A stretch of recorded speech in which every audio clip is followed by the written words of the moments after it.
பேசினாங்க. கடைசி நேரத்தில் நான் மாட்டேன், டைரக்ஷன் பண்ண போறேன்னு சொல்லிட்டு இருந்தேன், மாட்டேன் அப்படிலாம் சொல்லணும்னு நினைச்சு இருப்பாரு.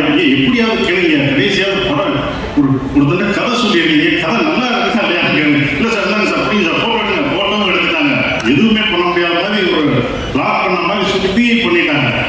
ஆனால் அவங்க எல்லாமே நினைச்சாங்க, ஆனால் குமார் ப்ரொடியூசர் நினைச்சாரு நான் பண்ண மாட்டேன், ஏதாவது மனசு மாறிவே நினைச்சு எல்லாம் பண்ணாங்க. ஆனால் நான் கதை கேட்க வர்றதுக்கு முன்னாடி இந்த கதை நல்லா இருக்கும் நல்லா இல்லையோ சூரியகாண்டி பண்ணணும் அப்படின்னு நினைச்சேன்.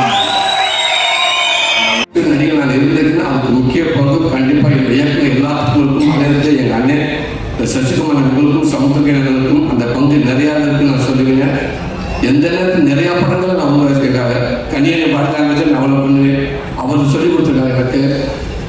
நீங்கள் வந்து இந்த படத்தில் கடன் படத்தை நிற்கிறப்ப கூட கதை நாங்கள் நான் நின்றுனாலே, ஆனால் நான் சுந்தரபாண்டியில் ஒர்க் பண்ணுற மாதிரி எனக்கு இருந்துச்சு. நான் போராளி படத்தில் ஒர்க் பண்ணுற மாதிரி நான் பார்த்தேன். எனக்கு எப்பவும் நீங்கள் அப்படி தானே. ரொம்ப நன்றிங்க. இந்த படத்தை மேலும் ஒரு நல்ல படமாக்கிட்டீங்க. எனக்கு இன்னும் ஒரு ஸ்ட்ராங்காக எனக்கு ஒரு இடத்த கிடைக்கும் நம்புறேன். அதுக்கு ஒரு காரணமாக நீங்கள் இருப்பீங்க, எப்போவுமே இருப்பீங்க. ரொம்ப ரொம்ப ரொம்ப ரொம்ப நன்றிங்க. வெற்றிமாறன் சார் திடீர்னு ஒரு நாள் டப்பிங் பேச போயிருந்தப்போ சொன்னார், அப்படியே எல்லாம் ஒரு மாதிரி சேர்ந்து அமைஞ்சு அப்படி வந்துச்சு அப்படின்னாரு. அது போகணும், ஏன்னா அவர்கிட்ட இருந்த ஒரு வார்த்தையை வாங்கவே முடியாது. அந்த வார்த்தை அவர்கிட்ட இருந்து வந்துச்சுன்னு ரொம்ப தைரியமாயிடுச்சு, ரொம்ப சந்தோஷமாயிடுச்சு. துரை சார் எப்பவுமே நீங்கள் வரீங்க, நீங்கள் அங்கேருந்து வரீங்கன்னு சொல்லவே மாட்டார், நம்ம வரோம். அப்போ நான் சொன்னேன், இதுதான் அவங்க லைஃபோட பிக்கெஸ்ட் டேர்னிங் பாயிண்ட். இந்த மூமெண்ட் தான் எனக்கு அப்போ என்ன கதைன்னு தெரியாது, என்ன படம் ஆகுதுன்னு தெரியாது. நான் வெற்றி சார் மாதிரி ஒருத்தர் போகும்போது சூரியன் என்னவோ வருவார். ஆனால் சூரியனோட டேலண்ட் பற்றி நிறைய தெரியும். நான் தான் அதிக நேரம் அவரோட எனக்கு தெரிஞ்சு நிறைய படங்கள் பண்ணதுனால நிறைய நேரம் சொல்ல வச்சிருக்கேன்னு நான் நினைக்கிறேன்.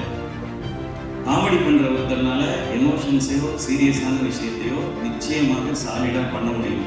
காமெடி பண்ணுற யாரையும் அண்டர் எஸ்டிமேட் பண்ணிடாதீங்க. அதுக்கு இன்னொரு எக்ஸாம்பிள் சூரியன்.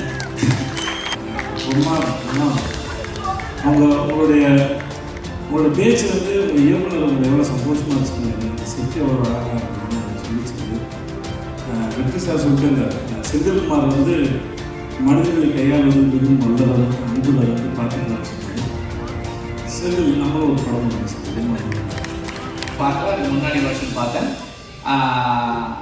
அவருடைய ரோல் வந்து அவ்வளோ பவர்ஃபுல்லான ரோல், அவ்வளோ இம்பார்ட்டண்ட்டான ரோல்.